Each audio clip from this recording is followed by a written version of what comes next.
Bom, pessoal, bom dia. O nosso terceiro dia de resumos para o exame do ProfPT 2020. E nós ficamos hoje com um texto bem truncado, um texto que você tem que sentar com calma para estudar, com termos bem rebuscados. Você tem que sentar, você precisa sentar bem direitinho, ler com atenção, marcar as palavras para você entender. A dialética na categorização da análise textual discursiva. O movimento recursivo entre palavra e conceito. É o título do texto, já dá medo. Mas nós separamos aqui alguns pontos que julgamos importantíssimos para você aprender. Se você estiver desesperado, até decorar para fazer a sua prova, tá? Mas o importante é você entender. Você entendendo, ficar bem tranquilo, tá bom? Então vamos continuar. O professor aqui ligou com uma zoada. Então vamos lá. Na verdade, a análise textual do discurso, a ATD, é uma metodologia indicada, feita, realizada para pesquisas qualitativas. Primeiro ponto, ATD, análise textual do discurso, é uma metodologia para pesquisas qualitativas. Questão de prova. ATD é para pesquisas quantitativas? ATD é para pesquisas qualitativas. E o autor, ele abordou 3 aspectos. E esses 3 aspectos, se você entender, você mata a charada do texto. Os 3 aspectos com relação à dialética na categorização da ATD. O primeiro é a dialética no processo de unitarização. Primeiro aspecto, você entender o que é unitarização quando for fazer a categorização. O segundo aspecto é teorizar na pesquisa entre teorias a priori e teorias emergentes. E o último aspecto foi abordado em 3 aspectos, os processos indutivos e dedutivos. A influência desses 3 aspectos na categorização da ATD são importantíssimas para você entender esse artigo. Artigo de 22 páginas, complicado para muitos, mas que a gente pode destrinchá-lo aqui. Primeiramente, o que você precisa entender? O subtítulo do texto fala do movimento recursivo entre palavra e conceito. Mas nós estamos falando de discurso também. Então, se pudesse fazer aqui um esquema, você teria um sentido, você teria uma palavra, você teria um texto e você teria um discurso. Eu não sei se você entendeu o que eu quis dizer. Que poderíamos partir do menor para o maior. O discurso seria o gênero onde abarca tudo. Um discurso, por exemplo, não pode se limitar apenas a textos. O discurso também se limita a outras representações. Texto faz parte do discurso, mas nem sempre apenas o texto faz parte do discurso, porque o discurso é maior. Entende? Então, quando você entende sentido, palavra, texto, e chegamos a um discurso, esse é o movimento que a dialética nos ajuda na categorização. O que é a categorização? É criar, encontrar, classificar categorias quando você vai analisar um discurso, um determinado trabalho, para uma pesquisa. E isso vai te facilitar metodologicamente na compreensão e análise daquela realidade que você está estudando. Primeiramente, o autor ele traz aspectos gerais sobre dialética. E eu achei muito interessante, eu estou com medo do vídeo ficar longo, mas eu vou correr atrás. Ele diz que a palavra dialética ela tem derivação grega e latina. Dialética do latim dialética e do grego dialetike. Conhecimento geral. É a arte de raciocinar, a lógica é a discussão. De um modo geral, a dialética é a arte de discutir argumentos lógicos, especialmente por perguntas e respostas. E ele traz aqui o conhecimento de dialética sobre alguns autores. E ele fala que o sentido de dialética ao longo da história não foi o mesmo. Ele foi mudando e evoluindo conforme a época. Lógico, se você está entendendo a teoria marxista, você vai entender isso também perfeitamente. Ele foi evoluindo o conceito de dialética até chegar ao modelo que nós encontramos hoje. E olha só, eu usei uma das citações do texto para trazer justamente só o âmago de cada autor do seu conceito de dialética. Ele diz, por exemplo, que a dialética como método de divisão, era falada por Platão, por exemplo. E para ele, a dialética como método de divisão consistia em quê? Primeiramente, você tinha uma ideia única, juntava a ideia e depois você dividia de novo essa ideia. Por isso que era um método de divisão, para você encontrar aspectos da realidade. E essa ideia legal da divisão, porque você, quando encontra o todo, você esmiuça as partes para depois juntar um novo todo. E isso é interessante. Dialética, para Platão, era o método de divisão. Está marcadinho aqui no meu resumo, tudo bonitinho para você estudar. Segundo, Aristóteles. Aristóteles, a dialética para ele era uma lógica provável. Aristóteles, lógica provável. Para ele, era um procedimento racional, não demonstrativo. Você partia de premissas prováveis para se alcançar. Você saía de uma premissa provável para se alcançar uma lógica, uma razão. E isso em Aristóteles é o que muitos hoje chamam de silogismo aristotélico. Silogismo em Aristóteles é isso. É você analisar premissas prováveis para você encontrar uma resposta. E para ele, o que era provável? Provável era o que era aceito por todos. Provável para Aristóteles era o que era aceito por todos. Então, Platão, método de divisão. Aristóteles, lógica do provável. E o terceiro, que está ligado aos estoicos, né? Aos estoicos, então, vários, não só um autor, né? Várias pessoas ali, das pessoas que são consideradas os estoicos, a dialética como lógica. A dialética como lógica, e não apenas uma lógica geral. Consistia, então, de se realizar perguntas e respostas a partir de premissas, não apenas prováveis, como Aristóteles, mas premissas hipotéticas. E essas premissas hipotéticas, elas reinaram na Idade Média, parte do tempo antigo e reinaram durante a Idade Média. E, na verdade, na Idade Média, se pensava não apenas em prós e contras. Queria-se dizer o que é certo, o que é errado. Já se queria a decisão, já se queria tomar a decisão. E o quarto aspecto de dialética, a quarta visão de dialética, é a dialética como síntese dos opostos. E ele indica quem? A Hegel. Você que leu algum livro sobre dialética, é impossível falar de dialética sem falar do Hegel. E o Hegel, apesar das suas teorias, Marx e Hegel serem divergentes na sua teoria, Marx busca em Hegel o conceito de dialética. Isso que é interessante. Nisso eles, a certo ponto, eles concordaram, porque era o que o Marx tinha. Então ele buscou lá em Hegel. Por exemplo, Hegel acreditava no pensamento, né? Na força do pensamento. Marx era materialista. Mas quando se tratou em dialética, Marx buscou o conhecimento de Hegel. E isso até Engels concorda. Tá bom? Aí a dialética como síntese dos opostos. Algumas pessoas conhecem também na dialética negação da negação. Vocês vão já entender isso.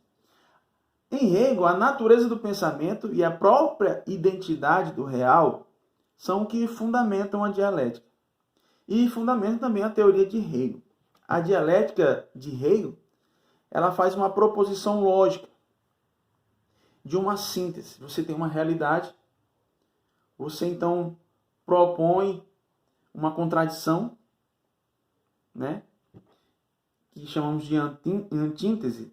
Tese é a realidade, você tem uma tese e você propõe então uma antítese. E dessa antítese você extrai, na verdade, uma síntese. É o que chamam de negação da negação. Lógico, a antítese é uma negação da realidade. E o que é a síntese? A negação da antítese, negação da negação. E o conceito hegeliano de dialética é o que fez um arcabouço para a teoria de Marx. Então vamos agora entrar nos 3 aspectos desse texto. Lembram lá dos 3 aspectos? Eu vou voltar aqui. Primeiro, a dialética como no processo de unitarização. Depois, as pesquisas, as teorias a priori e emergente. E depois, processos indutivos e dedutivos. Entendemos esses 3? Então já matamos 70% do texto. A dialética na categorização entre a desordem e a ordem. O sentido das palavras, eles sempre estão em movimentos. E nesse movimento acontece um boom, um caos. E quando você vai fazer uma categorização na análise textual do discurso, você precisa esmiuçar, tirar partes. É o que chama-se de unitarização. Só que nessa unitarização acontece uma nova bagunça. Porque você começa a trazer partes de um lado, partes do outro e faz uma desordem. Você cria uma desordem. A desordem da desordem. Mas tudo isso serve para posteriormente ter uma organização. E com isso você criar uma resposta para um determinado conflito ou um problema. Então a unitarização gera desordem. A contrário senso, você pode achar que unitarizar é organizar. Mas na dialética, quando você entende dialética como um método de análise, a unitarização ele vai criar uma desordem. Digamos que eu quero encontrar características de determinados animais. Então eu tenho lá mamíferos, aves, anfíbios, répteis, e quero encontrar características deles para me analisar. Então eu vou ter que criar uma desordem, esmiuçá-los, para depois, futuramente, eu reorganizar. E esse resultado, que é o produto disso, é um produto dialético, porque ele pode ser reformulado, desorganizado e organizado novamente. Então, você entendeu isso? Que a unitarização é uma desordem, gera uma desordem, você já matou esse item. Eu não vou nem me aprofundar, mas eu vou só indicar mais uma situação aqui, ó. A dialética na ATD se mostra na unitarização e categorização. Ou seja, separar, classificar. Para você fazer o quê? Reunir unidades, reunir textos e ter uma análise concisa. Na análise da ATD, o movimento recursivo, o que acontece? Você separa, reúne, descreve, interpreta. Analisa, sintetiza, unitariza, categoriza. Ou seja, são movimentos distintos que geram desorganização e depois geram uma organização que pode ser futuramente desorganizada. Segundo aspecto. Antes de entrar no segundo aspecto, note, quando eu falo unitarizar, o que vem na minha cabeça? Eu tenho um todo, desmiuço em várias partes para depois eu gerar um outro todo. Isso é dialética. Isso é dialética. Pensar partes e todo, ver o todo e voltar às partes. Esse vai e vem, dialética. Segundo tópico, a dialética na categorização entre a teoria dada e a fusão de horizontes no processo. Nossa, que coisa difícil. Olha só. A segunda categoria sobre dialética na categorização na ATD é a teorização.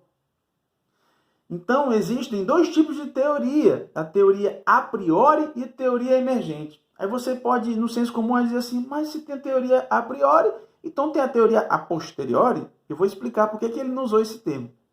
Na teoria a priori, ela acontece quando o pesquisador entra. É o que ele tem antes. Quando ele entra no processo de pesquisa, o que ele tem antes. Chama de teoria a priori. Teoria emergente. Emergem, elas nascem dentro do processo. Por isso que não é a posteriori, depois do processo. É a teoria emergente. Então nós temos teorias a priori, que quando o pesquisador entra no processo de investigação, ou seja, antes, e as emergentes que emergiram dentro do processo. Simples. Se eu estou trabalhando em dialética e eu estou analisando um problema, lógico que dentro da análise, quando eu já estou imerso dentro do problema, que eu estou investigando de forma qualitativa, lógico que lá dentro vão surgir novas teorias, e isso é fantástico, isso é show. Então entenda, a teoria a priori e as teorias emergentes, ou teoria no processo, pode surgir esse outro nome. As teorias a priori, elas têm um cunho de dedução, dedutivo. E as teorias no processo, ou as teorias emergentes, têm um cunho indutivo. E esse aspecto dedutivo e indutivo, nós vamos fechar o terceiro tópico. E já encerramos o texto. Lógico que o texto fala muito mais coisas, mas eu estou trazendo aqui só os aspectos principais. Já estamos com 16 minutos de vídeo, eu não quero alongar os meus vídeos. O terceiro aspecto está relacionado ao planejamento e organização. Quando você realiza processos de dedução, você faz o processo, digamos, não que correto, o processo normal, quando você faz uma dedução. Quando você deduz, realiza um processo de dedução, você parte do que você já tem, no todo geral, e chega no específico. Quando você parte de uma indução, você parte do específico, do problema, e depois você tem respostas do geral. Bom, se lá na casa de fulano, toda vez que ela faz isso, acontece isso, então na maioria das casas das pessoas que fazem isso, acontece também. Você partiu do específico para o geral. É isso. Então vamos lá. No processo indutivo, acontece o sentido oposto do dedutivo. Porque no indutivo você vai dos exemplos, do prático, para a formação de regras, princípios. E isso acontece no dedutivo do geral, dos princípios, e você cai para os problemas, para o específico, para as situações, para os exemplos. E quando eu trabalho de forma dedutiva, eu tenho mais certezas, porque presume-se que já foi teorizado, presume-se que já tem algo pronto e eu tenho um princípio, eu tenho uma regra. Então, presume-se que eu tenho mais certeza. Quando eu parto de um processo indutivo, presume-se que eu terei mais incertezas. O autor usa até a palavra aproximadamente certeza, aproximadamente incerteza, porque isso não é fixo, não é inflexível, não é fechado. E quando eu trabalho em processos de cunho indutivo, eu me aproximo mais da incerteza. Sabe por quê? Porque imagina só uma situação bem prática. Você está no mar, seu barco começa a afundar e você cai no mar com algumas tábuas, algumas boias e parece alguns tubarões. Você está num problema. Você está num problema, meu amigo. Você tem certeza que você está salvo? Não. Mas você está num problema. Está imerso no problema. Você vai ter que resolver, sei lá. Vai morder o tubarão, vai pegar uma ripa daquela, vai enfiar no tubarão, ou vai morrer. Você está no caso concreto. Você está no exemplo. Depois, se você se safar, se você se der bem, você vai contar sua história para os outros, e os outros, quando futuramente tiverem esse problema, poderão se salvar. Ou não, usando o teu problema. Entendeu? Nos processos dedutivos você tem mais certeza. Nos processos indutivos, que partem dos exemplos, das situações concretas, você tem mais incertezas. Mas, no final da conta, quando você encontra soluções, quando você produz um trabalho a partir da análise textual de um discurso, você vai ter um resultado. Esse resultado não está pronto, perfeito, porque se estamos trabalhando em dialética, ele sempre está sendo revisionado, revisto. E para encerrar, eu quero falar duas coisas. Por que ele citou Heráclito? Heráclito dizia que não saem do mesmo rio, o homem e o mesmo rio. Porque quando entramos no rio, saímos uma nova pessoa e o rio já não é mais outro. Isso é verdade na dialética. Quando você entra numa pesquisa, numa investigação, quando você sai, você não é mais outro. A teoria não é mais outra. A teoria não é mais, você não é mais o mesmo, perdão. A teoria não é mais a mesma. É tudo diferente. E esse processo se chama dialética, constante, eterna. Deixa eu ler uma frase aqui para a gente encerrar que eu achei muito legal. Tá aqui, ó. É do Moraes e Galeazzi, 2007. Está na página 78, eu tirei do texto. Categorizar é uma construção de quebra-cabeças, uma criação de mosaicos. Seus produtos são as teorias que ajudam a explicar, a explicitar compreensões atingidas ao longo de pesquisas, expressas em formas de metatextos. Então, com esse texto, eu quero te desejar um bom exame. E até a próxima, nosso próximo resumo. Curta, compartilhe aí os nossos vídeos, se inscreva no nosso canal, tá? Canal novinho, abrimos agora, mas é para ajudar, tá bom? Muito obrigado. Valeu!